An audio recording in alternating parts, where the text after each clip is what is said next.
Hello to all of you. Well, it's 1 p.m. South African time and I think 7 p.m. Bali time. Awesome to have you online tonight, Roger. And I know that you've just finished a big webinar with everyone from around the world.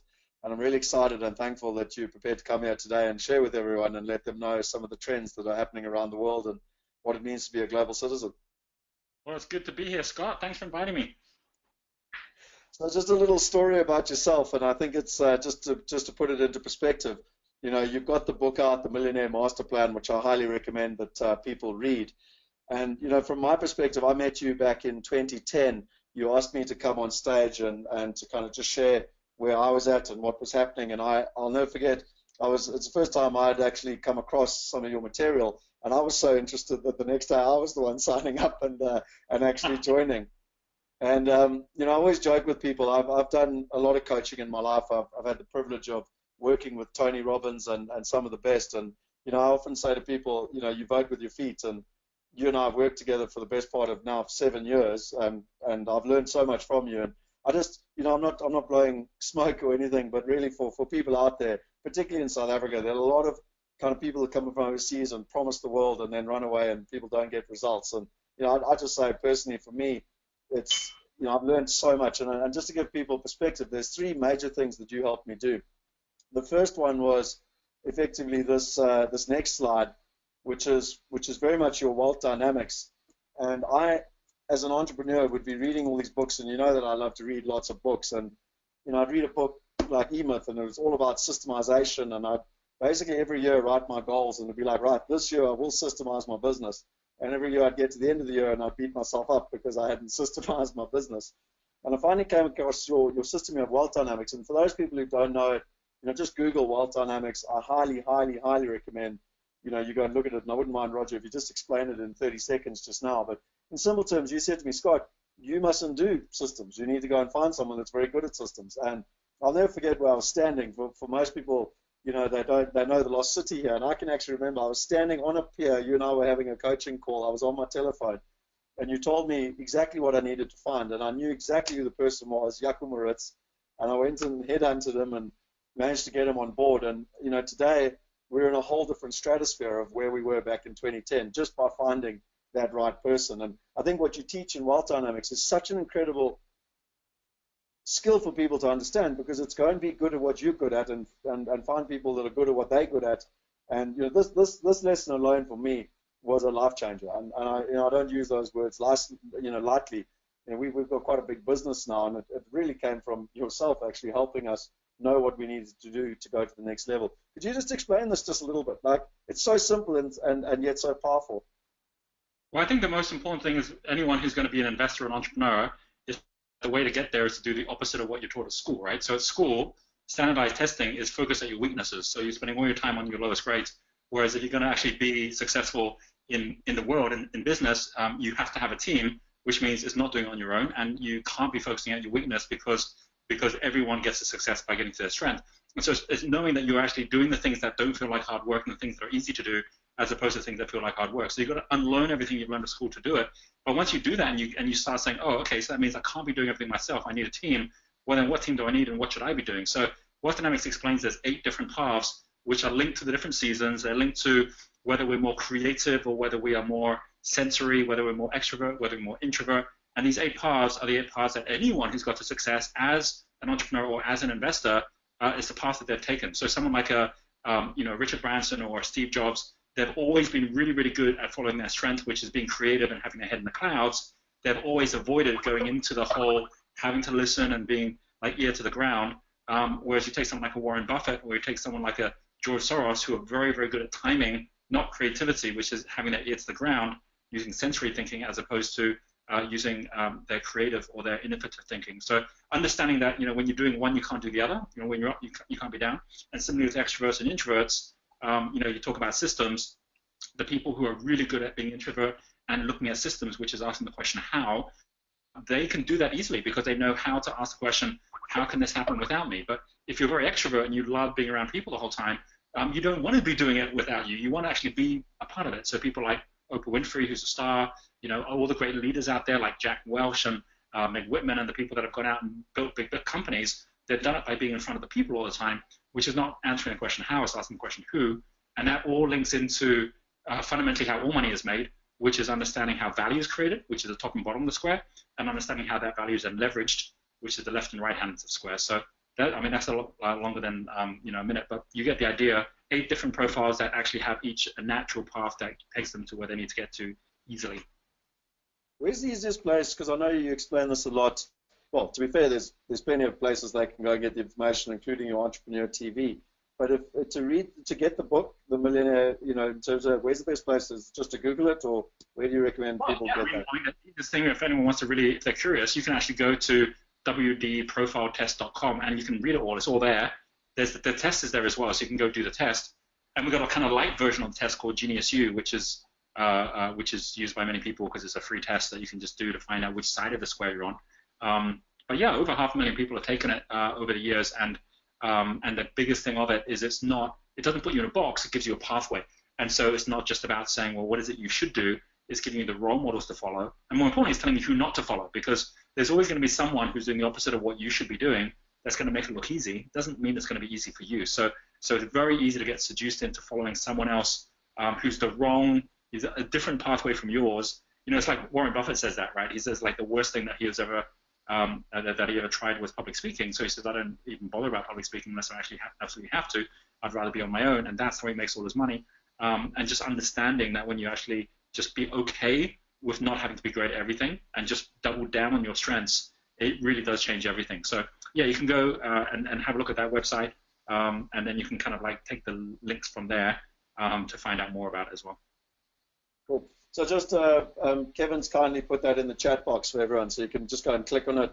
And obviously the book, The Millionaire Master Plan, really talks about it. And it's not just understanding what your right profile is, but it's also understanding what to do next, which I think is what Roger's talking about in terms of providing you a pathway. And I have to say, this for me is, just as a friend to everyone out there, I highly recommend you go and test it. And one of the things I always say to any budding entrepreneur, no matter how old they are, or investor, and particularly every kid, is go and do this. Like, find out what your greatness is, and then really kind of, because since you helped me get into the space in 2010, 2011, I think you would have seen a little bit of growth in me as well, because I could finally focus on what I'm good at and not kind of trying to do spreadsheets and systems, which I definitely wasn't put on this planet to do. So, and then the second thing you helped me, so I always say there's 3 major things. The second thing was you actually helped me get my book out, Property Going Global. And again, I didn't want to write a book. And I thought, what's the point of writing a book? Because at the moment I write about London property, by the time I've finished writing about it, it's over, over. And you said, no, well, write about the systems, write about the methodology, make it evergreen. And that really was a game changer for me. And today we've got the GPS system and GIDS, and it's endorsed by Clem Sunter and everything. So you were the one that really helped me with that. And the third one, which I've told you before, but I think it's quite important, is that I wrote my dissertation back in '98 on how technology was going to change the real estate, property game, whatever you want to call it. And I never knew what the word crowdfunding was, but it was actually you that brought me to the concept of crowdfunding. Like, I wanted to use technology to change things, but you were the one that actually shared with me crowdfunding. And I'll never forget getting hold of Henny. And him and I had already been talking about creating a company, and he wanted to create an international property fund, and I wanted to do it, but differently with technology. And I remember getting hold of him and actually playing the soundbite back of the coaching call with you and saying to Henny, dude, I'm doing this like now is the time.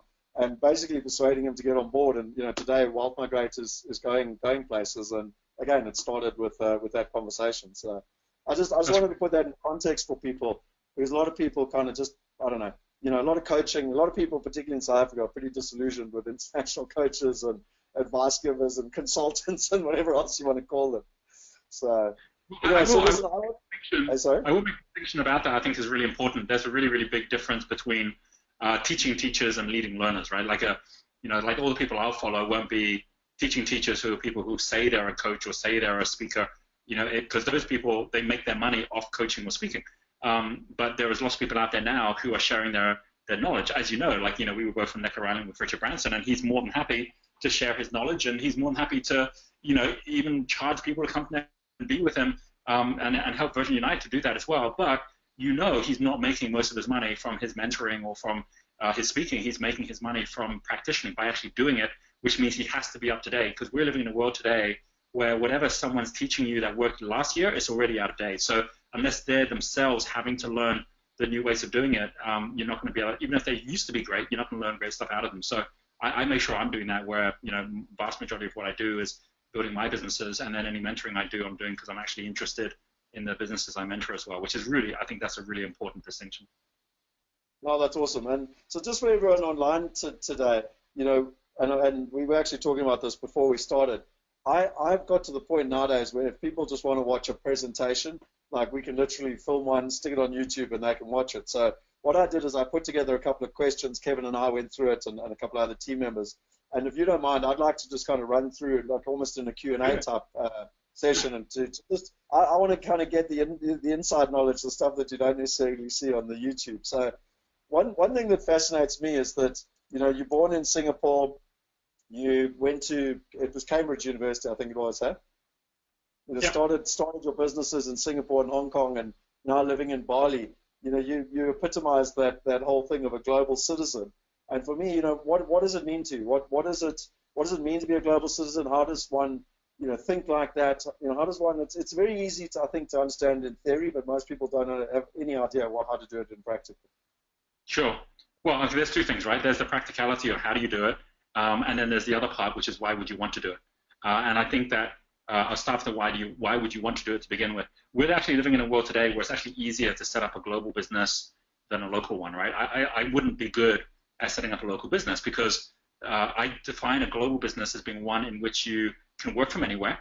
So if you're actually having to design a business where I can be anywhere in the world and it still works, then it means that I'm already designing a business where I have time freedom. And if I was having to set up a business where I have to show up at the office every day, then I wouldn't have my time. So it's actually easier to set up a global one because we've got all the tools to do it, and then get my time back and design it in that way, rather than actually do it where I've got to show up every day. And similarly, it's not just a company where you can work from anywhere. It's also a company where you can learn from everywhere. Because when I always find that when you set up What's My Great, and I was mentoring you on What's My Great, I didn't start by saying, well, let's look at other crowdfunding companies in South Africa that are funding, because there weren't any. So you can't do that. But we could say, well, let's look at some in America. Let's look at some in Europe. And you could then see what's happening in other countries, and then that informs you in your own country. So it's actually easier if you look at the whole world as opposed to just looking at one area. So that's why I say it's easier, which means anyone who thinks that's difficult is kind of getting it back to front. The question why you would want to, that's a much deeper question, because we're living in a world today where all the biggest challenges we have, frankly, are global challenges, right? Whether it's the environment, whether it's poverty, whether it is the challenges we've got with equality. These are not located just in South Africa or just in Indonesia. These are all over the world, and there isn't a single government in the world whose remit is to go and sort that problem out. And because of that, you've got to say, well, then who's going to solve those? Because this is our world that we're living in. And the reality is whoever actually sees beyond borders, whoever's not saying, well, I'm just African or I'm just British, so that's the only place I'm going to focus at. So why? I believe it's why, because that's the best service I can be as a human being, is to actually be thinking about the whole thing rather than actually start putting up borders. And that would be the way I'd share it. Now, the final part I'd just say, so I know you've got other questions there as well, which is the how. Like, if anyone's sitting there thinking, yeah, but how do you do that? The way you do it is you go on holiday and you don't come back. I mean, you don't just say, well, I'm just going to go for a bit and come back. You say, well, what happened if I just went out and I stayed there, right? I mean, I'm stayed out and then I might come back to my house for a holiday, but if I did that, how would I have to think differently? So when I was in England, and then I was like, okay, well, things are happening in Asia. This was 2006. That's like 20 years ago. 20 years ago, 1996. So 1996, when I moved out to Asia, 1 year before the Asian crisis, I didn't know the Asian crisis was coming. I wanted to be in the middle of Asia where I thought things were going to grow, because that's when they were talking about the Asian tigers. And I remember going out to Singapore thinking, well, this place is English speaking, so I don't speak any Asian language, so hopefully this will be a place I can stay. And I found out within the first week that you can't actually live in Singapore unless you have a work permit, and you can't get a work permit as an entrepreneur. There's still countries like that around the world. The only way I could do it is by getting a job. So how do you set up a business if you have to get a job? So I just said, okay, well, my job now is to get a job where I can set up my own business. And I just went hustling, going around door to door, finding the entrepreneurs that would be willing to give me a job and give me a work permit in exchange for me helping them in their business. I found one. That then led to me then getting a work permit within a month, being able to start a business, which is I did, and that kind of led on from there. So, you don't know what challenges you're going to get until you get there. If I thought of just going there on holiday and coming back, I never would have had to force myself to figure it out. But once you do, there's always a way. No, it's classic. Maybe that's why I live in Neisner. I'm looking forward to going home today. I'm not lying. I'm in a hotel room here and jumping on an airplane after this to go home to the top holiday resort in South Africa. So I'm looking forward to getting home. I tell you what, this is happening right now, right? I mean, like, you've been off to China, you've been traveling all over the world, which is now necessary for your business, and it's really putting you into an entirely new areas. But if you think about that, right, how much has your mindset changed about what's possible by just going and spending time in China, for example, right? Oh, dude. Like, I mean, look, safely, for me, China is the greatest opportunity I've seen in my entire life. And I tell everyone that, anyone that's prepared to listen. I mean, it's just unbelievable. I even joke with people, at a very simple level, we did a small event in Beijing, small being 8 people. And in 8 or 9 years of doing presentations in South Africa with little feedback forms, I don't think anyone's ever ticked the box that they would invest $1 million. Like, we've had quite a few people invest $1 million, but they never like ticked a little box the first time they met you. And out of 8 people, 3 of them ticked a box to say they'll invest $1 million. Right. I mean, just to put it in perspective, the scale is just unbelievable, And I think that's the thing, right? The actual immersion of being in a place, experiencing that, seeing that. I think that, I mean, like, I'm making this call from our resort in Bali. I came out to Bali.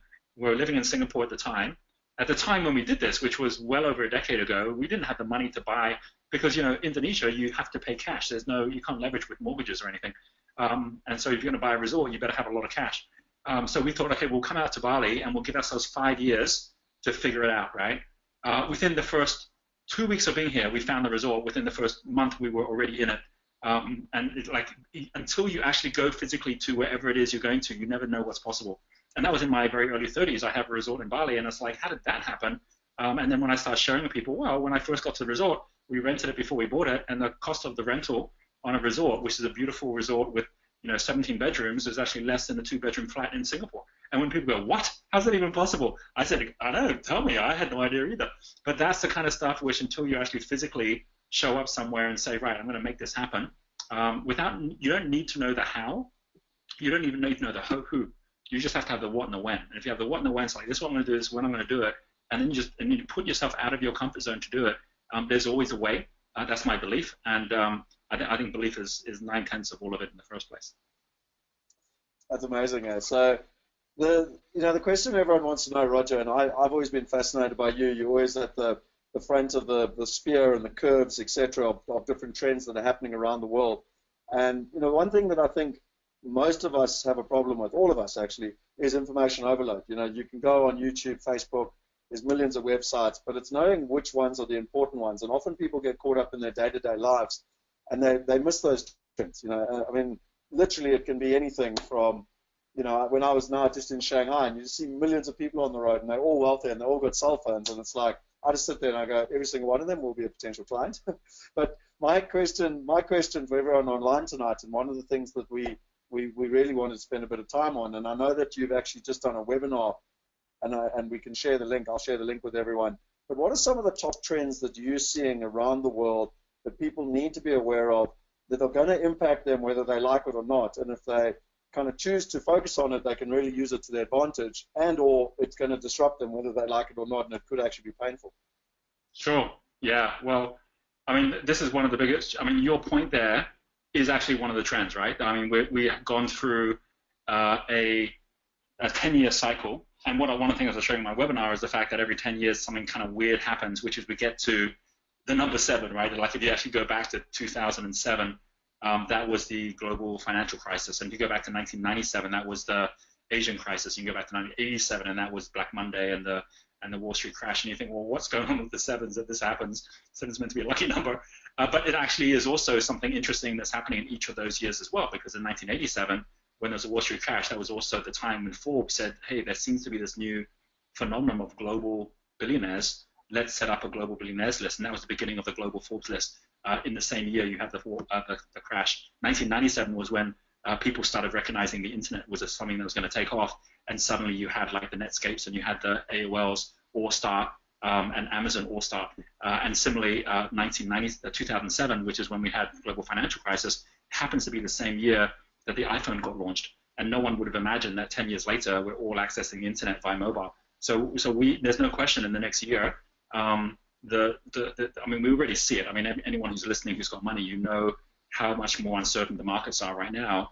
And so as a result of that, you know, a lot of people are reorganizing their assets at the moment. And there's no question there's going to be a disruption that's going to happen. And then at the same time, you've also got a pretty massive shift that's happening on platform, which is moving away from mobile. And it's moving towards touchscreen, it's moving towards virtual reality, it's moving towards sensors and connection to the internet, which has nothing to do with looking at a phone. And there's many people who really believe that by 2020, most of us won't actually even hold a phone. There'll be no reason to hold a phone any more than if I was to tell you in 1997 that within a couple of years you won't be having a pager. People would have said, are you crazy? Everyone had pagers in 1997. So there's some really, or a Walkman, right? It's like, of course we'll have a Walkman. So there's like these like devices we have today that we just assume we're going to always have, when if you think 10 years ago we didn't have them. There were no smartphones 10 years ago. So on the one hand, you know, one of the biggest trends is the shift in platform, and being aware of that's really important because everything has gone into social connections where very few people go and do Google search because we're more likely to ask people via social media for advice and for support. That's a challenge for anyone selling anything. So if you think about it, right, how many people got onto Uber by Googling Uber, right? You don't, right? You get onto it because some friend told you about it, and you go straight to the App Store and you download it and you got it, right? So, so the same, that's going to happen with property, for example, right? It's going to happen with investments in businesses. It's going to happen with how you find a mentor. These are all things that are going to happen as a result, not of just social connections connecting to someone, but actually now much more purpose-driven communities, which is already starting to happen with the likes of Slack and others, which start to come together. WealthMigrate is a good example of that, where people actually say, well, I don't have to go everywhere. I'll just go to this platform because this platform will actually give me what I need, and it will give me immediately what I need. That leads to a second thing. I'll just do two at the moment because there's many we could go into.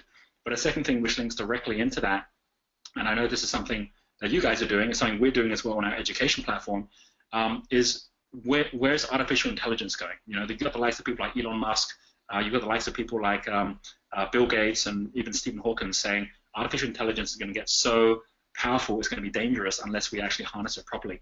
At the moment, artificial intelligence is all backward looking. So what does that mean? It means right now, you will not yet find a site that you can go to if you've bought a bunch of properties or if you run a bunch of businesses, and basically it will tell you what's the next property you should buy based on what you bought, or what's the next business you should start based on your last businesses. It won't tell you that. It won't even tell you what's the next job you should have based on your resume. So why can't it do that when it can tell you what book you should read based on your past books? And the reason it can't do that is because things like books or things like Facebook posts that you like are very linear, where you have a rough expectation that based on the fact that this person bought those 5 books, here might be the next book they might want to read. You can't look at someone who just had 5 jobs where they might have hated the job and say, well then, given that they had 5 jobs, this is probably the next job they should have, which are like the other ones, because we as humans want to grow and progress. So there's a shift happening in artificial intelligence going from backward AI, where it's looking at what was this person's past habits, let's give them more of the same, to forward AI, which is not where were they, but where do they actually want to go. So any investor, any entrepreneur, any employee even, they're not looking backwards to say, give me more of the same. They're looking forward to say, well, I've done that. Now what's the next thing? And we all know that the next thing is something we probably don't even know ourselves until it shows up or until we get guided to it. And that's a very different type of artificial intelligence. So how we do that right now is we do it through assessments. So when we have things like the passion test or the genius test, wealth dynamics, we have things like the purpose test we're launching right now, which links people to the 17 United Nations global goals. So if someone goes, oh, look at that, I found out I've got a real passion for travel. Didn't really think about that. Haven't been traveling much, but that is a passion. So you wouldn't look at their past history and see they've been traveling, but they've got a passion for travel. I've got a purpose, which is education. Haven't done anything for education right now, but I've always wanted to do something with it, and now I know. I've got a small business right now that's here in Johannesburg, and it's like, at the moment, just a little transportation company. So you're sitting there with this, and suddenly it's like, oh, well, if that's what you are, and you actually have these different purposes, we're going to connect you with this person here who's in Johannesburg, who happens to also have a passion for education that you can work with, and at the same time, they're going on a trip, and because you love to travel, you should go on that trip with them. That's artificial intelligence, forward-facing. That's where we're going, which is not information, it's direction. It's not give me the whole map and all the streets. It's where am I at, where am I going, where's A, where's B? Because we don't need more information. We've got it on our phones. We need direction, which comes from actually knowing where we are and where we're going to. And that's probably one of the biggest trends. Personalizing so that your business is focusing at a market of one, right? That you're so personalized. I know Facebook works for me because it actually said, what is it that Roger would like to see when he comes to Facebook? And they actually answered that question, not for me personally, but for everyone like a Roger. And so as a result, I get what I want when I go there. You'll get all the customers you want when someone basically goes to it and says, what's my great is actually treating me as a market of one. And because of my history and where I want to go and what I've said, the guy in China you mentioned, right? It's like, okay, so a million. Okay, so a million, and what do you want to invest in? Where do you want to invest? You type all that stuff in, put all that together, and then boom, he gets what he wants the first time around. He'll be telling all his friends, and the whole thing will then grow through personalization and through the power of one, right? So those are two trends which are both not there yet. We don't have them today, but in the next 10 years, they're going to both be huge. Tell me just a little bit about something you spoke of when we were in Bali together with the team, about how commerce has kind of gone, through the realm, and we've now got kind of e-commerce, and then you've got social media, and the two are actually marrying together to create social commerce. What's your understanding of that, basically? Yeah, so that's a really important one, because if you take the whole concept of social media, where what we mostly see when we go to Facebook or when we go to Twitter is we're seeing the things that our friends want us to see, or the things that we want our friends to show us, and very rarely is it things that are necessarily going to be educational, or I don't know if anyone's ever gone to Facebook and found an investment opportunity, for example, right? So it's not something that's going to necessarily progress your life, but it does create conversation. When we go looking to buy something, if you take something like what Amazon's doing right now, Amazon starts by saying, well, let's let people rate things, so that if something's rated higher, then it will show up as more of a favorite because it's getting rated higher. So now you're bringing in more of a social aspect to what you're going to buy. And it's still in very early stages, but you take that one step further, and you get to a point where, let's say, for example, someone is selling a property. And the person who's selling a property, you're not just saying, is this a good property to buy based on its past history? You're saying, is this a good person to buy from based on that person's history? So social commerce, what it looks like is you're buying as much the product, you're buying as much from the person as you are from the product. And the only way that can happen is, like, for example, if I go right now and I'm looking for someone that's going to do good web design for me, I can go to something like Upwork. I can go in there. I can actually, just solicit for work, saying, I need a web designer who can help out. Or I might go into the people that can do web design, and I look and see, well, what's their past history? What have they done? And those are pretty standard things. But to be able to go in and actually now say, well, like, who's trusted the most here? Who's actually got the most ratings because they've actually done really good web design? And how can I look at people in my neighborhood or my friends who are actually rating the person the most, and who do they rate the most? And so you find discoverability through trust, where trust comes from people saying, this is who you should work with. And people, as a result of that, will then basically say, hey, you know what? There's a consequence for me not being a good person to work with. The property market, as you know, all around the world has the challenge with people that can just disappear off after ripping people off. And it's such a difficult thing for any of us who want to go and invest, because we know that it's as much to do with building trust with the right people. And building trust is very, very slow if you've got to do it over a long period of time from scratch. It's very, very fast if you can actually leverage the social connections of your people that you trust, and then you can very quickly find the other people as well, provided you've got a platform that allows you to do that. So social commerce is really the future, because it allows us to accelerate our ability to do business, because it accelerates the whole process by which we build trust in the first place. No, I must admit, I really, when you explained that, I really, really enjoyed that. I think you might have already answered this next question. Why do you live in Bali? You mentioned it in terms of, how you got out there, etc. Is there anything else that you would share with people as to why you and your family chose Bali? Definitely. And just so everyone knows, the second place I've chosen is South Africa. Because what we did when we got to Bali and we had this vision of this resort is we turned it into an entrepreneur resort. So we run 2-week and 4-week iLabs, right? iLab is Bali spelled backwards, and it basically is an accelerator program where people come and actually redesign what they're doing with their lives, so they've got a business that serves them. And we have people from all around the world that come for this thing. And when we started it, like, there's no way when we started we could have filled it up, because number one, Bali didn't really have good internet at all, and secondly, it was still expensive to fly here.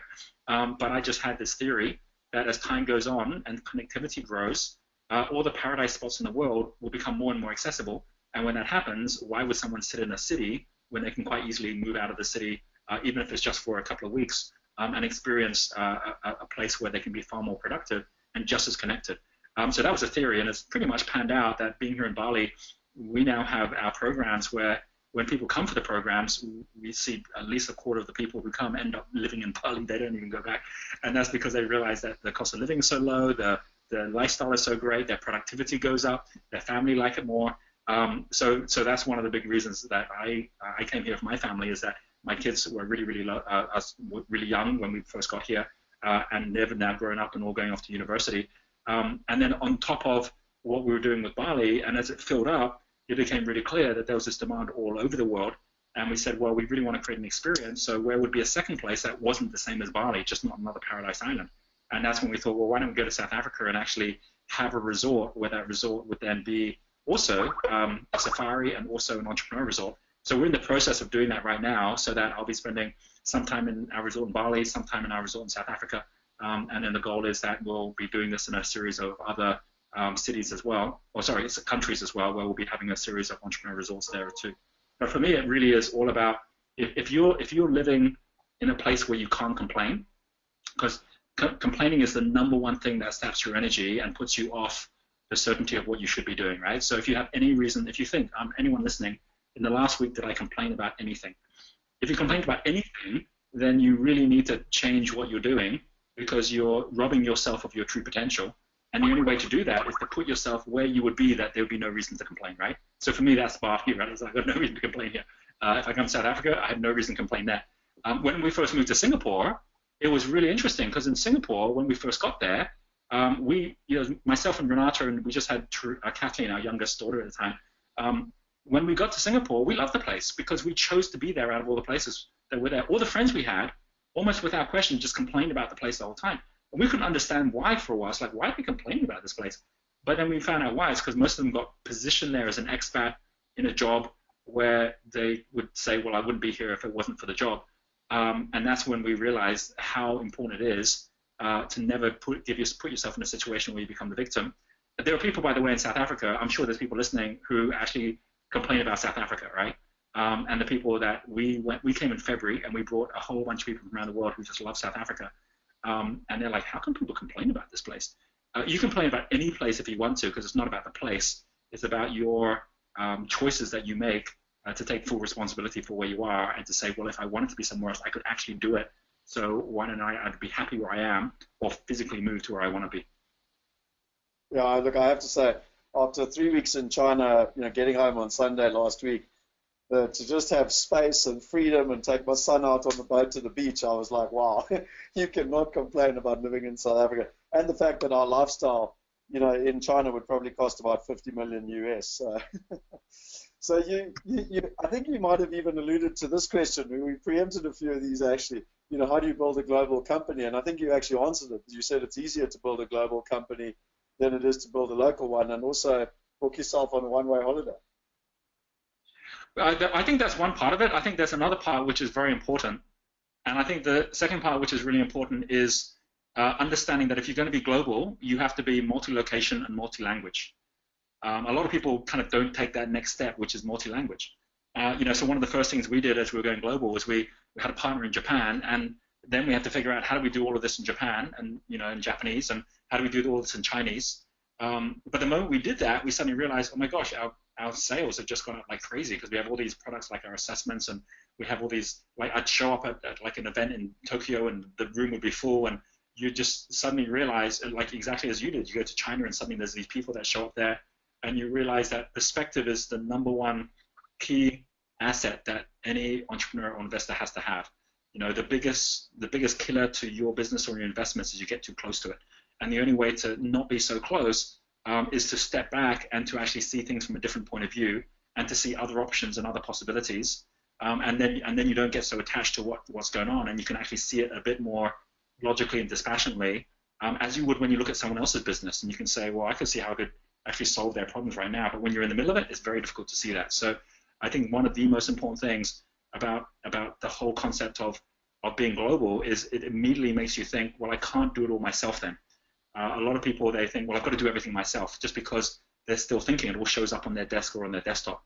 without realizing, well, wait, if I'm actually working in Japanese, I can't be doing this. I don't speak Japanese. So how do I actually translate what we're doing to another partner? Oh, that means I need to tell them now that we have a culture in our company. So what's the culture? I've got to tell them that we've got a mission in the company. What's the mission? I've got to explain what our brand actually stands for. Well, what does it stand for? The moment you have to explain who you are to someone else, you then end up articulating it in a way that's actually very valuable for yourself as well.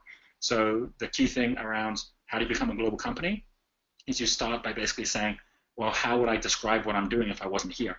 And that actually is one of the best things you can do in terms of actually detaching yourself from the company and building a team and building partnerships, which is all part of it as well. Most people, they think, well, I can't do it because I've got to do it all myself, without realizing, well, if the question was, how do I do it when it's not me doing it, then you can actually solve those challenges very quickly. No. There's a good question here from Anton. He said, what will the best global business to start in today's time with the least amount of money, and can you give an example of such a business? We are now living in a time where any business can be started and made profitable if you take the right steps. So it's not about the vehicle, right? So it's a little bit like saying, which car is going to be the best for me to drive, right? That's really like, I mean, there was a time when there was like Model T Ford, there's a few cars, and so you could just like, go do this business, like go start an internet business, right? But today it's like there's every choice. So saying what business is the best business to start is like saying, you know, what country is the best country to be in, or what company is the best company to be in. The number one company that you should be looking to run and to grow is one that you're really passionate about, and which is aligned to something that's meaningful to you, and that at the same time is going to give you the lifestyle that you want. That's the most important thing. And the very first place to start isn't with the product. It isn't with your location. It's by saying, who would be my perfect customer, that if that customer was showing up unhappy every day, I'd still be happy to serve them because I love that customer, right? And if you start from that place to say, who would that be, then you can actually find that business very quickly. So I'll give you an example, right? So we had, someone who came to us at iLab, and she had a business in health, and she was really, she had some customers, she was just getting started. She said she wanted a lot more business customers in health, and she said, no, my perfect customer is someone who actually really wants to support their health, and that's my passion, that's what I want to do, but I can't make money out of it right now because I can only charge so much for my consultation time. And I said, well, it's not about your consultation time, it's about what kind of partner do you want to be. It turns out that she's a supporter profile. Supporter profile is someone who's very good with people. I said, so you shouldn't be trying to create a product at all. You should be connected to someone who's got a great product. So who out there could you think of who's got a great product that you can partner with? And then you can actually take that product and take it to your customers. So she worked that out. Now she's got a business that's growing really great. And it's all as a result of just asking the right questions to be able to actually move forward with something that's in your flow and that actually is naturally suited to you in the first place, rather than you trying to suit yourself to the business. That's very good advice. Is that Joe, by the way, or was it someone else? Yeah, that was Joe. I think I'm my worst client. With all the global traveling, I really struggle to eat all the healthy stuff and take all the right pills at the right time. So listen, just one that I'm always fascinated by is, how do you manage risk within this changing environment? Whether it's global trends, whether it's different countries, different businesses, how do you manage risk within that? I think I think that there is three different answers to that, right? I'll take the first like nuts and bolts answer. So the first nuts and bolts answer is just pure cash, right? I think one of the biggest things that have caught many people short in the last 10 or 15 years is they just ran out of cash. And that includes some people that actually have a lot of assets. There was a time when you could actually say that capital markets, whether it's property or whether it's stocks and shares, that capital markets, even currencies, right? Capital markets were not as volatile as they are today. So while they'd move slowly. There was more signs that they were going to move. And then as a result, you could kind of prepare for them. And it doesn't mean people weren't caught short in the past. They have been. But there's no question people get more caught out now than ever. So a number of people I work with who are just like, at some point in the last 10, 15 years, they were just super successful, and then it all just disappeared. And they were like, what happened there? And that happens because they didn't put cash flow first. So how do we put cash flow first in our business, for example? We start by saying, how do we minimize our overheads? How do we make as much as what we do outsourced? How do we make as much as what we do systematized? How do we do it so that we reduce the total amount so that if we don't bring in as much revenues, we're actually okay? And then once we know what that number is, how do we make sure we create that to be as automatic as possible? So you talk about evergreen products, so like there's a very big difference having someone coming in and paying you once and having to go out for someone else paying you once, as opposed to having people come in and they're just paying you every single month. And so like understanding that all the most successful businesses today have got people paying them on a regular basis, and every time they find a customer, the lifetime value of that customer is longer. That's all about the strategy and model of your business, such that if we ended up bringing in no new sales in any particular month in any of my businesses, they'd still be fine because there's enough ongoing cash flow to cover all the overheads anyway. So that's a mindset. By the way, that's a Richard Branson mindset as well. He started by saying, I don't ever want to get into a business where if we have a bad month, that's going to jeopardize the business. Too many people I know have not designed their business for preparing for the fact that might happen. So they're preparing for the best as opposed to preparing for the worst. That's the first thing, which then frees up your time, right? The second thing, outside of the pure cash and the model, which is the first thing to get in place, the second thing is to make sure that I'm doing what's right for me.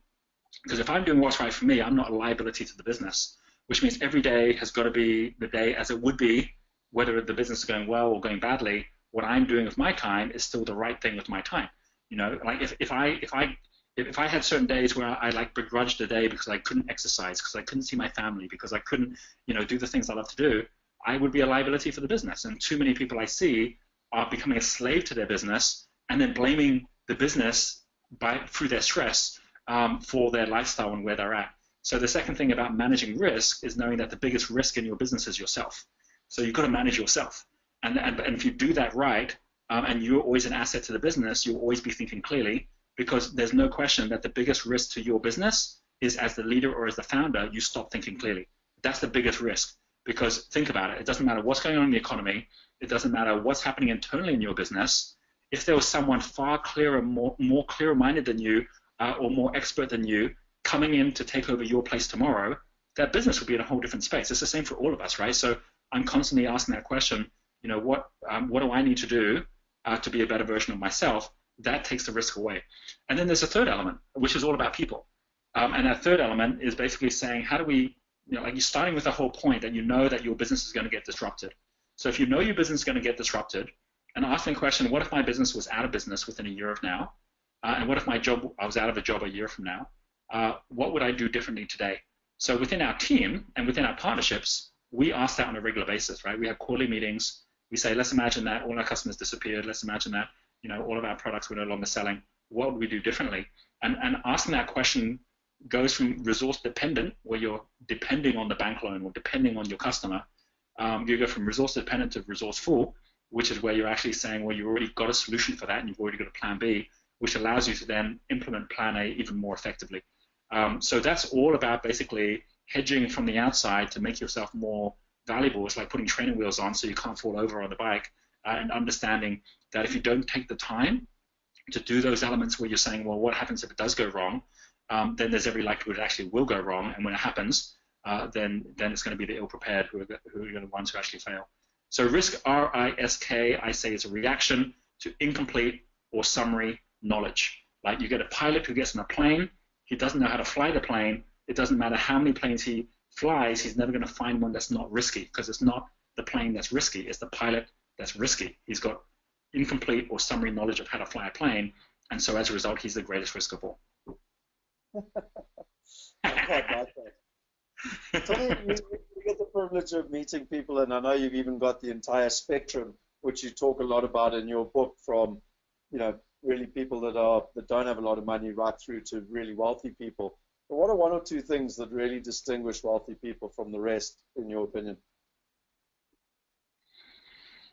That's a really interesting question, because and just for the record, you guys can probably see that Roger and I haven't prepared these questions. No, yeah, but they're great questions. But I think it's a really interesting question because I've seen many people go through the spectrum. I mean, I've seen people that have had plenty of wealth and then they lose it all. I'm going to give you a couple of examples of mindset, because I mean, we haven't really talked about it on this call, but the Millionaire Master Plan book that you mentioned have got the 9 different levels of wealth. And so, for example, there's one level, blue level, which is called the conductor, which is a person who's got multiple streams, got multiple investments, lots of cash coming in, millions that they can actually reallocate. And there's a certain and it's all about the balance sheet, but it's also about balance in that every time I meet anyone who's at blue level, they're never driving themselves like crazy. They're probably achieving everything they need to achieve business-wise and wealth-wise with maybe 20% of their time. They can easily accelerate out of a problem if it happens, but they're not trying to rush and push hard as someone who's just getting started. But then let's say I've seen quite a lot of people who've been at that level, and they're very comfortable. They're looking around at everything. They've got the luxury of this taking longer to decide. They'll have more opportunities than they actually are even interested in. So there'll be people knocking on the door and won't even be able to get through the door. But they'll just be kind of checking it out. People saying, "Can you give me an answer?" And say, "I'll get back to you." Right? They're the ones that basically are kind of in cruise control. But if someone like that, and I've seen many of them sell their business, I'm going to sell my business, I'm going to go do something bigger now. I'm going to sell all my properties, I'm going to go do something different. And they get out of flow, and they go into negative cash flow, which is what I call infrared, which is someone who goes into more and more debt. Even if they've got millions of dollars, they kind of like sell their business and they're ready for the next thing, and they suddenly get detached from all of that flow and the momentum, and they lose all their confidence. And I've seen that happen often. And they're like, what do I do now? And suddenly they think that they have to look introspectively and say, what just happened to me where everything was going great and I was on top of the world, and now suddenly I didn't even know how to make a decision anymore. And so this isn't about how much wealth you've got even. It's about basically how connected to flow you actually are. And if you're at that point, then you're suddenly in a really needy position and it's all about self-worth. It's like, holy cow, I'm actually sapping out this world I live in because I'm actually a net negative every single month, as opposed to a big net positive because of all my assets working for me. And understanding that difference, you say, well, what's the biggest difference of someone who's wealthy or someone who's higher up compared to someone who is lower down? It's basically, again, coming back down to the word trust, but trust which is the link of internal and external trust. So there's an external trust called credibility. And when you're basically running multiple companies and you show up and people can see that you're very successful, you walk in with that credibility. Even if you sell something and you start from scratch again, suddenly that credibility can disappear altogether. And so suddenly that trust is not there, that people are suddenly willing to give it money to you anymore. Go to the bank when you've got all these assets and they're happy that, they're throwing money at you. Suddenly you're starting fresh and they're not even returning your calls anymore.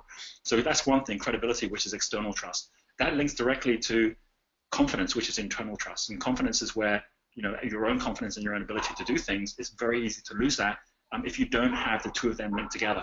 And then when they show up? They show up in certainty. Because when you're higher up, people have very high levels of certainty.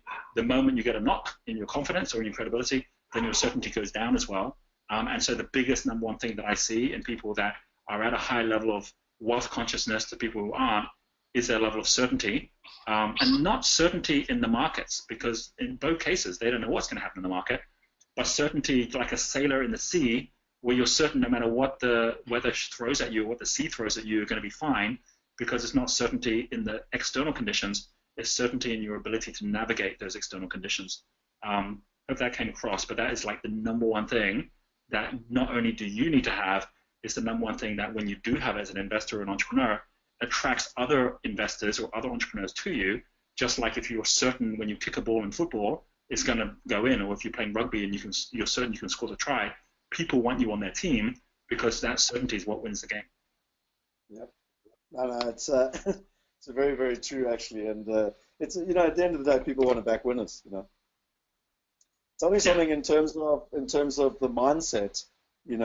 What we've spoken. I'm going to actually skip over this question because I think we've been through this already. Where you spoke a lot about the global citizen and having a global mindset. So I think I'm just going to jump past this question unless there's anything you want to add there quickly. No, I think we pretty much covered that one on mindset. It is a real challenge for most people because mindset is like a cold, right? It's not something that you can internalize. It's something you need to catch from someone else, right? So you can't kind of say, how do I change my mindset, and ask yourself that question. You got to just be around other people with that same mindset, and then you'll just catch it. And that's where most people go wrong, is that they're in the wrong environment with people with the wrong mindset anyway, trying to change their own mindset. Tell me something, Roger. You've traveled all over the world. You continue to travel all over the world. I know you're spending a lot of time in South Africa. As you said, you've just bought a resort out here, so you're probably more committed to South Africa than most South Africans right now. But a question I get asked all the time is, can wealthy people still live in South Africa but invest globally? So, the old days you had to actually immigrate to Australia and go and live there, whereas nowadays, I believe you can live in where you want to live and ultimately invest anywhere. What's your understanding of, not just from South Africa necessarily, but at a global level as well? Well, it's getting easier and easier. I mean, like if you were to go back to the 1980s, or even to be honest, like early 1990s, and you were in South Africa and you wanted to invest in the New York Stock Exchange, difficult to do. You'd have to basically go out there. You'd have to get yourself a broker. You'd have to make sure that you were around to sign the paperwork every time that you actually did a trade. Right? That are difficult times, and it would be impossible for you to do that, which is why you had all these localized bourses around the world. Today it's easy because you've actually got online exchanges which allow you to do that very, very easily. However, until very recently, you didn't have that for other asset classes. You didn't have it for property. It was very difficult to do that if you wanted to invest in startups, for example, around the world. That's becoming easier and easier. So it's really, we're in one of the most exciting times at the moment because you're taking all asset classes, and there are a couple of things happening with them. One thing that's happening with them is that you are seeing now all around the world new platforms like Wealth Migrate launching, which allows someone in China to invest outside. China has a lot more challenge with people investing outside China than people in South Africa have investing outside South Africa. Yet they're still finding ways to do it. So there's always a way once you've got the right platforms in place, and that liquidity and that flow continues to grow. And then there's other things which I'm not sure if we have time to go into right now, but we will totally transform the property market. You know, things like the growth of digital currencies and blockchain will change everything. And then that actually, they'll change things as much as Uber is changing. Uber and driverless cars is changing the entire auto market with the property market too. But as a result of that, you don't have to physically go to another part of the world to be able to invest. And with the likes of virtual reality coming, where you're going to be able to even go tour a house that you want to buy anywhere in the world, or tour an office that you want to actually invest in a startup anywhere in the world, it's becoming easier and easier to choose to live anywhere, including South Africa, and then be a global investor. It's actually quite exciting, and I look forward to when I see you face to face. I can show you just some of the stuff that we're doing on the digital side of things, and linking into what you mentioned with digital exchanges and blockchain. There's some really deep work and that our team is doing to enable that. So, exciting times ahead, I think. Absolutely. What is the best way to create wealth in the global economy? And I think, you actually answered this from Anton's question where he said, what is the best global business? But, I think everyone's always, particularly when they're in the emerging market, trying to figure out how to kind of create first world assets that create first world income. And I mean, you've very much strongly come across today in terms of focusing on cash flow. I always find the wealthiest people always focus on income, whereas the unsophisticated people tend to focus on capital growth. But any thoughts on creating wealth in the global economy that you haven't shared already? Yeah, very much so. I mean, I'm going to give you and everyone listening an example of this, right? So here's an example. I mean, when I came out last year to South Africa, I'd met up with a lot of investors as well as entrepreneurs, and people were saying, well, like things are tough in South Africa. The rand has dropped against the US dollar and so on. I said, well, it depends which way you look, right? If you've got a very limited network of people where everyone that you know all are victims feeling they're victims in South Africa, you miss the point that this is the very best time for people outside of South Africa to invest in South Africa. And I said, look, we're buying a resort in South Africa, and for us it's great, right? Like we get the resort on a 30% discount because the rand has dropped. So we're in buying a resort and we're raising the funds and we're putting it all together to get this resort. And then and they're going, oh, but safari resorts don't make money. It's like, no, because we've actually got a model where we actually invite people from around the world to come out and actually be part of this. We control the cash flow. So it doesn't matter the resort that we're buying. If it's not full, we'll make it full because we've actually got the control on the flow in the front end. And so off the back of that, I then had people from South Africa who said, well, what will it look like? So I showed them the model and they went, oh, you actually are going to be able to make money from all of this. And I said, yeah, and look, we're getting investment in as well. They said, well, we wish we could invest in that. And we're like, well, you can invest in this. And he goes, well, we want our money to be out of rand. It's like, well, if you want the money to be out of rand, we're actually buying this as a Singapore company. It's a US dollar company. We've got a title on the lease that we're buying it on. As we buy it, you can buy shares in the Singapore company. So we can take our money out of South Africa, get it and invest it into an offshore company, and then invest back into cash-generating asset in South Africa. And I said, yes, and even more so, there are more people who want to come to South Africa than other places because the rand is cheap, which means that you're actually now really, jumping onto the entire entrepreneur and tourism market together. Now, that whole cycle could only happen because, and we've actually got quite a few South African investors now investing with us because of that cycle, but it can only happen because they are themselves connecting with people like us who are in different countries who are seeing things from a different perspective. So what I said earlier, having a global mindset is important from the point of view of entrepreneurship. It's as important from the point of view of investing, because now here's a situation where we have people in South Africa investing in South Africa when they had already committed to themselves, we don't want to invest in South Africa anymore. But it's because of the model and the structure which then makes sense to do it and gives them a better return than they could be doing on their own by just going out and buying property in South Africa, and understanding that model, which has nothing to do with South Africa and everything to do with understanding how flow works and understanding how capital can grow if it's designed and structured in the right way to minimize risk and at the same time to be able to support enterprise. So that's what I say in terms of what's the best way to create wealth in a global economy is not just have a global network of entrepreneurs you can learn from, is to have a global network of investors that you can learn from as well, where you're all learning from each other what's working, which you may not even have known was even possible in the first place. Wow, that's awesome.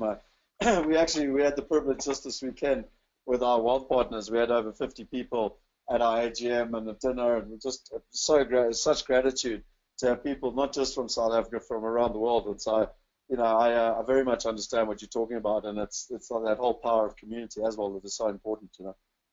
Yeah.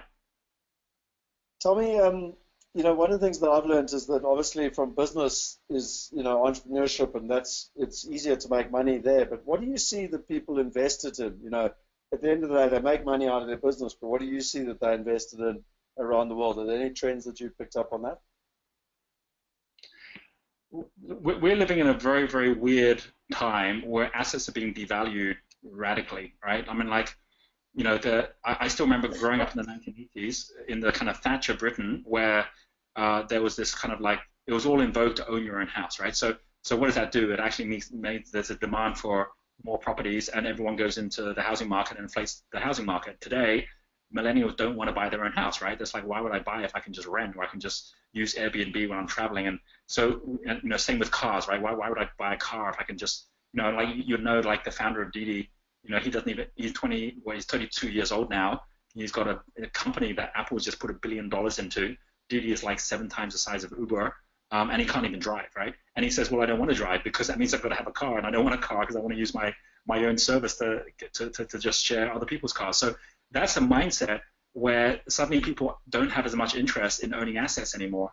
And so as a result of that, you then got a question mark, which is where does all this money flow to, given that there is all this money flowing around the world, and it's looking for a return in some way. And for me, what's really interesting, what I see, is people are actually spoiled for choice when it comes to where they could park their money. However, it's actually more uncertain than ever what kind of guaranteed return you can get, which is why so many people are just into treasuries and bonds, because they're like, we don't know where to put the money, where it might just disappear altogether. And so what that actually means is that I'm seeing more and more investors who are investing not with the first primary thing, return on investment. They're like, well, I could get return here, I can get return there. But it's really not so much what's my return on investment, it's more what's my fulfillment on investment. I'm seeing more and more people investing in things where they get more fulfillment out of it, right? They might invest in a company because it excites them to see what happens at the board meetings when they meet up with the company. It might be investing in properties which are in other countries, which allows them to go and visit those other countries.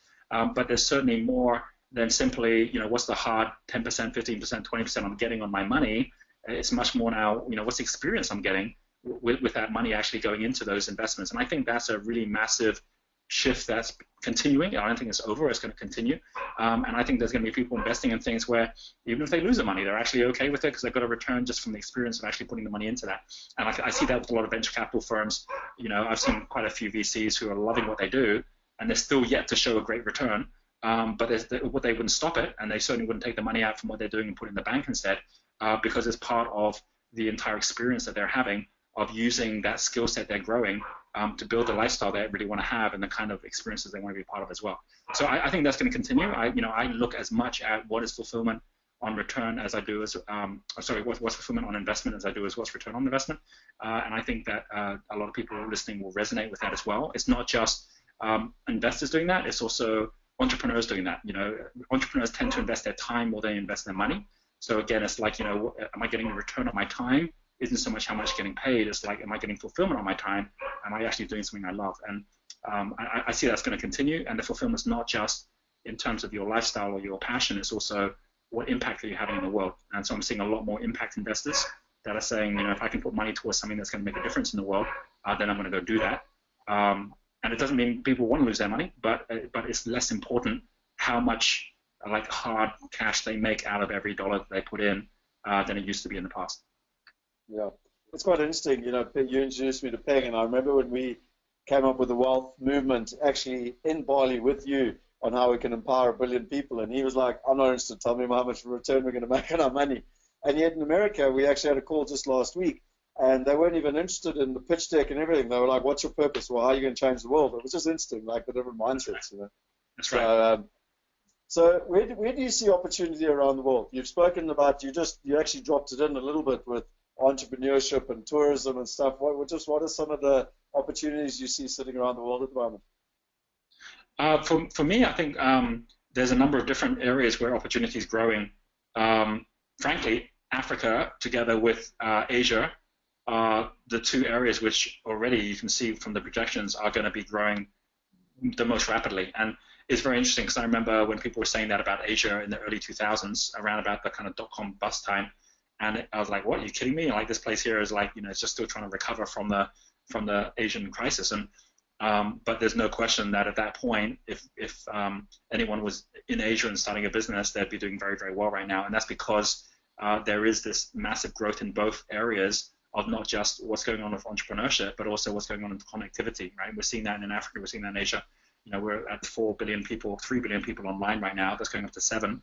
And about 90% of all that growth isn't happening in Europe or in America. It's all happening in the developing world. So that is huge in terms of geography, and all the more reason that those who are in South Africa should be looking at where the guy, not at everyone, because there's going to always be people that are having challenges, and definitely not looking at the government for solutions, but looking at where are the people that are the up-and-coming guys that are really making things happen, and go connect up with them, and you'll find amazing stuff happen.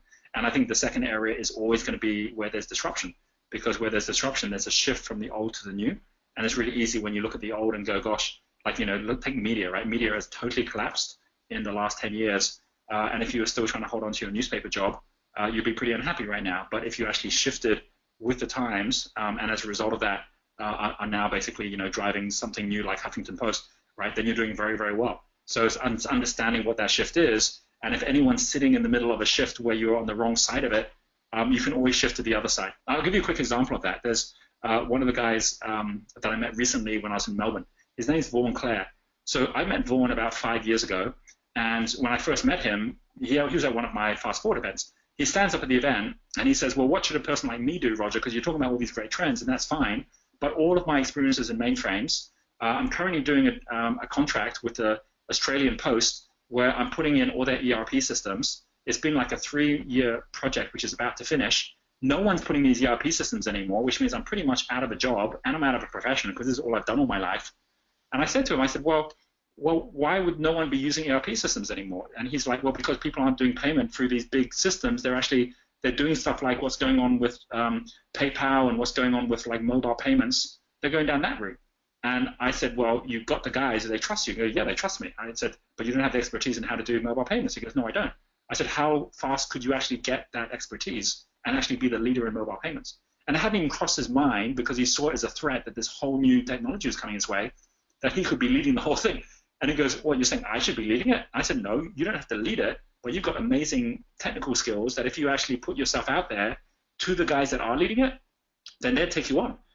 He says, how do I do that? I said, it starts by you being a leading learner. And what he did was he set up a blog page and he set up a Twitter post where he just looked for things every day which was to do with mobile payments. He started posting them in Australia on his blog and on his Twitter account. Within 4 months, he had the #1 leading mobile payment company that was raising like second-round funding contact him and say, hey, we'd love to speak to you because we've been watching your blog posts and your emails you've been sending through, and we'd love to find out where you're getting all your information from.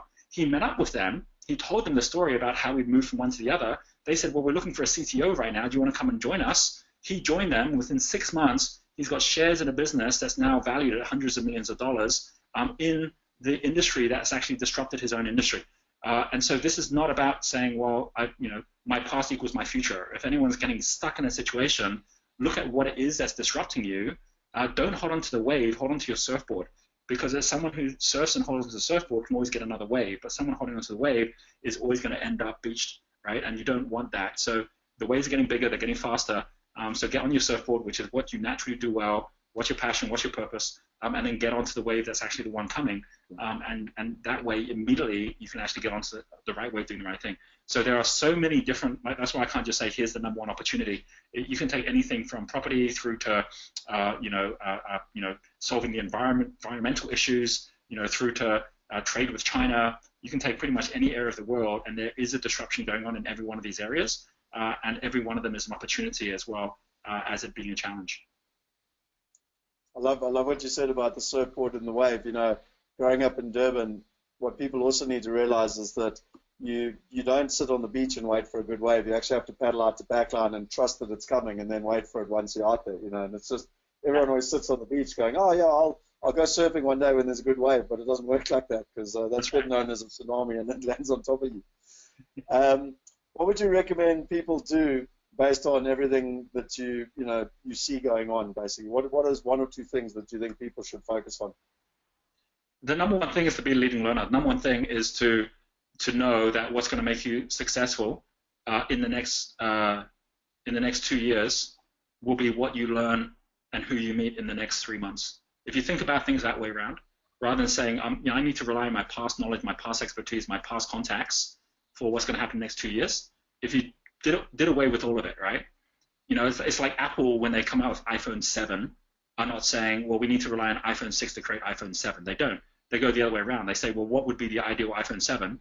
And are there any bits of iPhone 6 we should take with us that fit into iPhone 7? We'll take those bits. The rest of it, we'll leave it behind.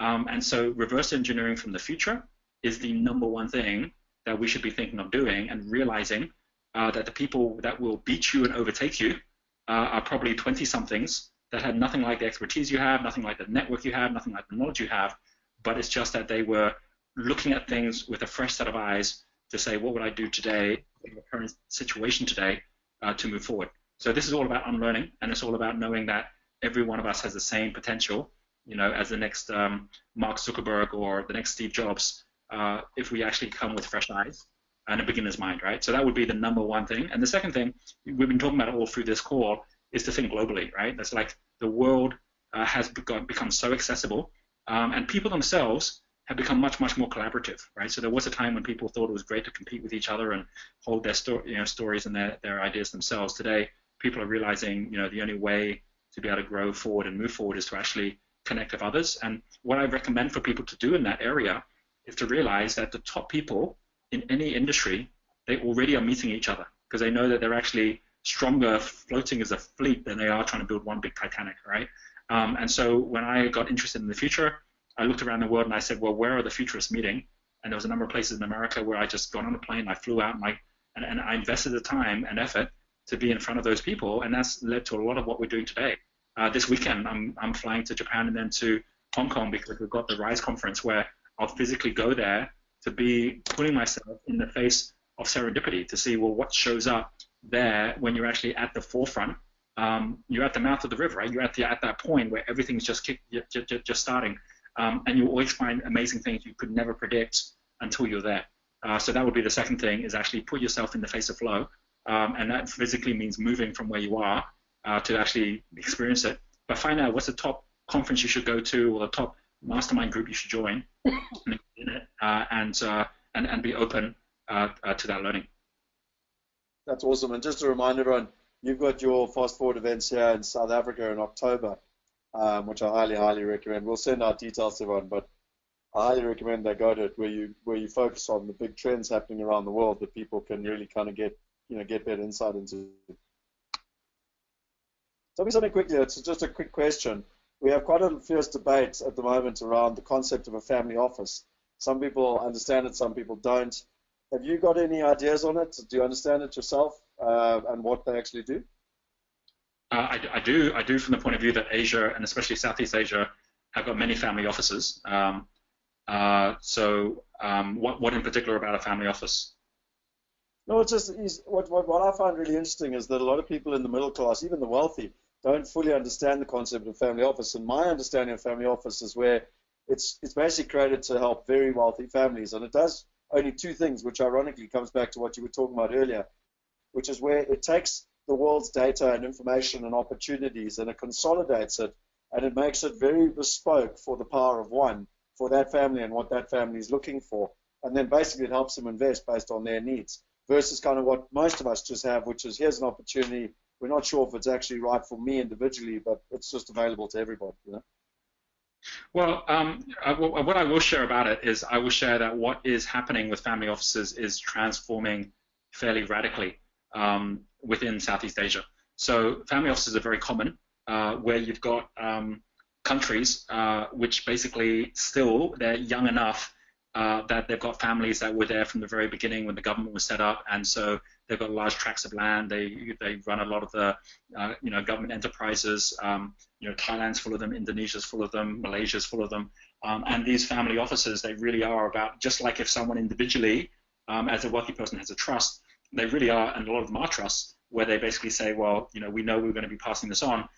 This is more than just a trust where we want to have, a series of trustees that are going to look after this. We want to treat this like a business. So we're going to have a proper, holding company that's actually then making decisions on everything else that we're investing in. And the big shift that's happening is, and I work with a lot of the kids that are part of these family offices. So often you'll have, the elder, parents who are no longer involved in it and they're just getting cash flow from it. And they've told the kids, you run everything now. And then the kids are like, but wait, I don't actually even enjoy this company. I don't enjoy this industry. Can I make different decisions about things I'd love to do? We're investing in properties, but I want to invest in startups. What latitude do I have in that? And what we're seeing is a modernization of those family offices where they're becoming far more connected to the passion and purpose of the kids and where they want to go. And things like culture become much more important, and things like how you're going to actually set a mission for the entire organization become much more important. And that's a really good thing because we're seeing at the moment, I'll give you an example. We have got, in about 2 weeks' time at our resort here in Vision Villas, we have something called the Founder Coaching Course, which is basically something that you mentioned Peng earlier. Peng is someone who made his money in startups from Singapore. He became very well known because he set up Match.com in America. He cashed out on a lot of that, and then he set up a $100 million fund as a venture capital firm. And basically, he's like a lot of VCs. He has a big challenge in that he's trying to invest in startups. And he says the big challenge in Asia is, and it's the same in Africa, you've got people with money, they want to invest in startups. You have some startups that have great ideas, but they're not investable because they haven't had experience in how to scale a company. So they go, well, we want to give this guy money, but we don't believe he can scale the company. Where's his mentor? Because we don't know how to mentor him. It's not like Silicon Valley where the VCs are the mentors. So who's the mentor? And so we're working with them because we have the expertise to be mentors. So we bring it all together, and then that allows us to have investable entrepreneurs. It allows the money to get flowing to the right people more effectively. And he's seeing, as many of the VCs in Indonesia are, that a lot of the people they're going to for financing or for their funds are family offices. And so then it's about, okay, do we align in with you on what you want to achieve? And do you have a bigger mission than simply making money? Comes back to my earlier point. Are you actually trying to, improve the startup situation in Indonesia or make Indonesia competitive, fourth largest populated country in the world? Why don't we actually do something with it to make it the fourth most competitive country in the world as well? So that becomes basically more mission focused, which is happening. So there's a huge shift right now happening within family offices. I personally think it's a good thing because a lot of families in the past have held on to their money and put it into very low risk investments, which means the money gets stuck as opposed to flow through the economy, which we're starting to see more and more of at the moment. Awesome. Last two questions. I love this saying that I heard.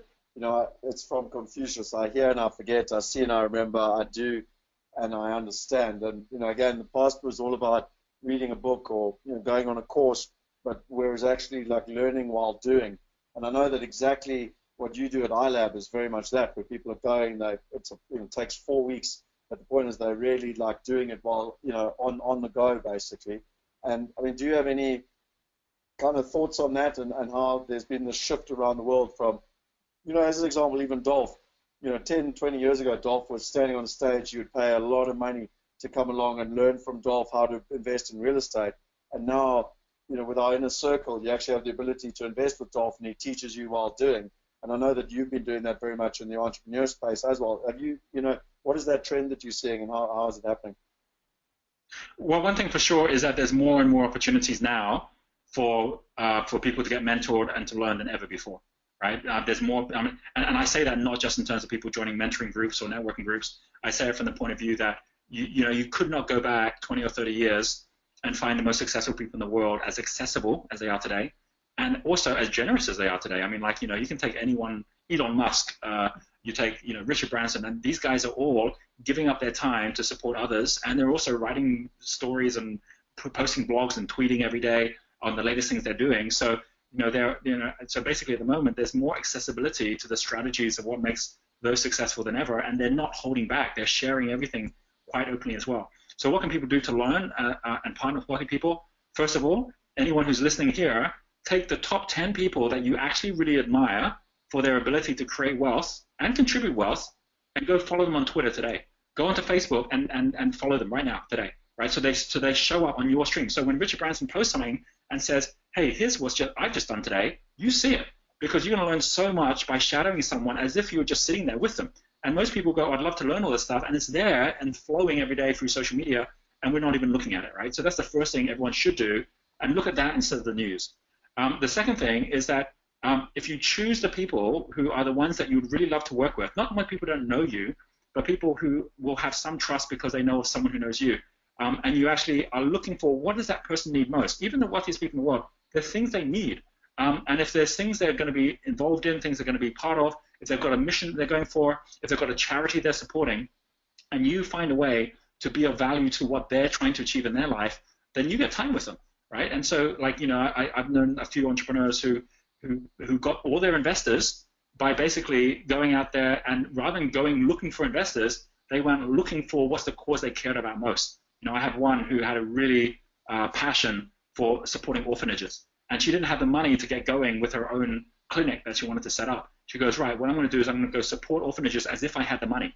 And so she went out, visited the orphanages in Vietnam. When she went and did that, she found out from the orphanage in Vietnam that there were other people in Singapore who were also supporting it, who were very wealthy. So when she went back to Singapore, she contacted them and saying, hey, I want to support this as well. Can I help you in any way? One thing led to another, and they ended up funding her business because they had an aligned purpose of where they were going. And she now runs retreats or groups that actually go out and support the orphanage as well. So start with the end in mind, right? It's like if you want to get down to the sea, find out which rivers are going the same direction you are, get connected up with that flow, and you're going to get there far more easily. That would be the two things I'd share that people can do immediately today. That's pretty awesome. And the last question, you've spoken a lot about trends, but where do you kind of see the future of business and investing 10 years from now? Not, obviously I know you do whole day seminars on this, but just in simple terms, where do you see the future of business and investing 10 years from now? Here's what things like, I'm going to link this to property because I know that, there's many people listening in from Wealth Migrate that link to property as well. I want everyone to think for a moment about what Uber is doing with cars, okay? So basically, what's happened with Uber is that they've just come out with their first driverless cars, right? They're testing them right now. So first of all, they disrupt the entire industry where you had to wait for a taxi, and if a taxi showed up, then great, you get a taxi and you get overcharged for a taxi, to one where anyone can turn their car, if they had a car, into a taxi and they'll drive you around at a fraction of the price, and you just get your Uber and then you go do that, to a point where you're not even going to have the driver, because the driver's not going to be there, and Uber's going to just supply the car, just like there's already mobile phone companies that just supply the phone. You don't have to buy the phone anymore. You can just say, I want to use it, right? And then straight away, you'll be on some kind of a plan where you get that. This is happening already. The beginnings of it is already happening when it comes to parts of our house. So for example, if you take what Solar City is doing, which is Elon Musk, they had a big challenge, which is that solar actually is more economic already than being on the grid. The challenge with it is that you actually have to install the solar to begin with. So they went and financed the whole thing where they say, no, you don't actually have to finance the solar. We'll put the solar roof on. We'll put the solar panels on. You don't have to pay for any of it. You just pay back over time. And it's effectively like rental, right, that you'll pay back over time. And if you wanted to move out and go somewhere else, you could do that too.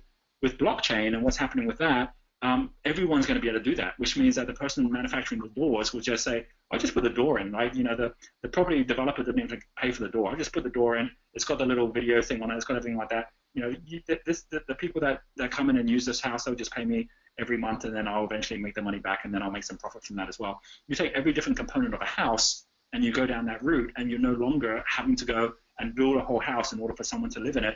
Everyone's going to actually have a different piece and part of it, and everyone's going to be able to get paid. And you won't even have to have someone come into the house and live in the house for a month or for a year. It'll be just like Uber, where you can just come in for a day if you wanted to. Now, if you start going down that route where you've got an entire culture where no one's homeless, everyone's got a place that they can stay, everyone's thinking at a point where you don't have to physically own an asset, but you can own a percentage of the flow. You might own a percentage of that solar company, or you might own a percentage of that door company. But if you start looking at that, it's like, what's the future of business? The future of business is all the friction goes away, and every one of us can invest directly into the flow as opposed to the physical product. Can you imagine if we actually had to all physically go out and invest in all the costs of actually producing a mobile phone and all of that in order to just throw it away in 2 years' time, right? Or recycle in 2 years' time, right? None of it will be economic. But we don't do that anymore. We're already just tapping into the flow, knowing that whatever pieces of asset that we've got actually is not about the asset, it's about the utility of it, and the ability that we can then access the internet and access all that other stuff, which this asset becomes a doorway to. Property will be exactly the same in the future, where people will be actually seeing it very, very differently. And if you start thinking about that's where things are going, then you'll think very differently about how much you put into assets and how much you actually look at sharing assets with others, which is what crowdfunding is all about, and also knowing that liquidity is king, which means knowing that you can go into something and go out of it quickly is more important than going into something where you need to wait 10 years to get a return. Yeah, that's fascinating.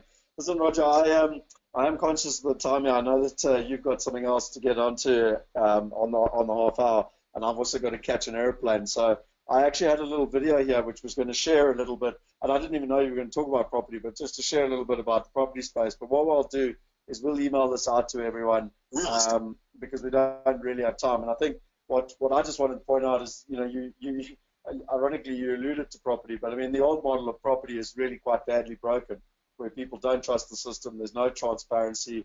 There's a huge amount of fees between the investor and the investment. And I'm being quite kind here. There's generally 16 different middlemen between the investor and the investment. And really, when one talks about platforms and technology, it's just bringing people together. But whether you're investing locally or internationally, locally is difficult enough. But once you go internationally, it becomes even more difficult. And I think that's one of the things that excites us in terms of the platform we've put together, and where people from Africa and Asia and other emerging markets can invest in first world markets like America, England, Australia. And actually, we're quite excited, and we're not there yet, but hopefully in the near future it'll be South Africa, and hopefully we'll even be doing your resort with you and or other resorts around the world. And that's really our aim, is to make it easy and accessible. Many people dream of owning a resort, but actually being able to have a piece of it is what really excites me, because like you said, it's more than just an investment. It's also purposeful, and at some level it also has a component of ego to it. Yeah, absolutely. Yeah, very cool. Yeah. Is that so? I think that's one other thing I'll just share, because what you're doing and creating a community of people that can come together is as much about not just what returns people can get by investing in crowdfunding. It's the connections you get with others that you're investing with that you can then learn from as well. Because both entrepreneurship and investing are frankly pretty lonely pastimes if you're doing them on your own. And so I love doing anything collaboratively, because I get as much out of it by the people I meet and can connect with and learn from as I do from whatever is happening with my time and money as well. Yeah.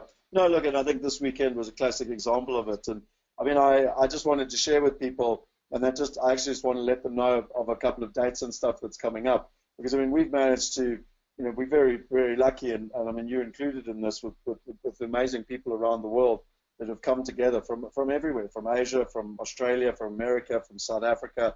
And the beauty is now is that people get to collaborate and be part of this community. And this is not even taking the wealth partners into account. And we had this AGM on the weekend where people from all over the place, and it's just amazing. And it's such an awesome community to be part of, and you just learn so much because different skills coming from all different areas. So In conclusion, I just wanted to let people know that, Henny and Michiel and them have found some more great medical opportunities in America. We've actually just launched an opportunity in Australia. Literally, it's going live today. I think it is today or tomorrow. So there is, but tonight wasn't about necessarily, or today necessarily about doing it, but just letting people know about it. But I think one of the things that is most important is that if people go onto the platform, they can get access to all our different resources, the different, white papers, copy of my book. They can get access to videos from Dolph. And really what's exciting, and Roger, you've helped us with this, we used to be at $100,000. We've managed to get it down to $10,000, and we've actually beta tested at $100. So, I mean, really, for me, it truly is changing that accessibility now in terms of where people are. And, next week we've got Hilda. For all the ladies out there, please come online. Hilda's a very successful business lady. She's got a lot of experience both in business and investment, both locally and internationally. And she's going to be sharing what it means to be going through the challenges of business and investing as a lady, as a mother, and really about empowering women and actually showing them how she's done it and some of the lessons that she's learned. Equally, just to repeat, Roger's actually out here in October. And I don't know, Roger, if you're doing them around the country between Cape Town and Durban. I'm not sure, or is it just in Johannesburg for the weekend, or the fast forward event. Okay, so I mean we'll get those dates out to everyone, but I highly recommend that people come along to that. And then just lastly, from my side, I'll be traveling around the country doing breakfasts on the 6th, 7th, 8th, 9th of June. And Kevin's already put it in the chat box. And then for our VIP clients and our wealth partners, we'll be doing dinners in Johannesburg on Monday night, in Durban on Tuesday night, and in Cape Town on Wednesday night. So if you want to come, we've got a very unique makeup. If you've been to one of our breakfasts before, I guarantee you it'll be completely different. A bit like what Roger said, he got me invited to Abundance 360. I've also been to South by Southwest, which Roger told me to go to. So I'm really also trying to share a lot of what's happening around the world and how that can influence people from an investment perspective and their knowledge perspective. So I think really, and then also just one of the guys also mentioned, if you want to join our golf days, let us know. We've got the golf days coming up. I think in conclusion, Roger, I asked you about the family office, and I love what's happening with family offices around the world. But yet at the moment, they're only for very, very wealthy families. And I tend to say to people, why can we not put the power of a family office, take the wealth dynamics test and other tests like that, make them unique to an individual, and then help them know where to invest, but with the freedom and ease of whether it's their cell phone, their iPad, or as you said, in 5 years, it might just be gadgets with AR. But, really that's what we want to do, is put the best opportunities with the best partners in the world and put them in the hands of everyone. And, so I just wanted to thank you very much, Roger, for your time.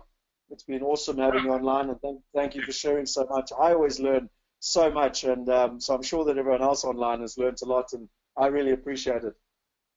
That's awesome. Well, I think a big theme in this whole call has been think globally, and I think just Scott, the way you've done that and just gone out and that's a great example. And I definitely just as a final word to everyone, just really encourage you all to just surround yourself with people that are constantly thinking globally. And then again, like I said, it's like a cold. You're going to catch it. It's just a matter of time. But it's definitely worth it because we're living in very, very challenging but also very exciting times. And being on the right side of that equation is a really important thing to be. Thanks a lot. Oh, awesome, man. Well, listen, good luck with your event in Hong Kong, and I look forward to catching up with you soon. And again, thanks to everyone who's been online. And I look forward to seeing you all in person, hopefully in the next couple of weeks. And Roger, I look forward to catching up with you in the near future. All right. Thanks a lot. Thanks, everyone, for being on the call. Bye. Bye then.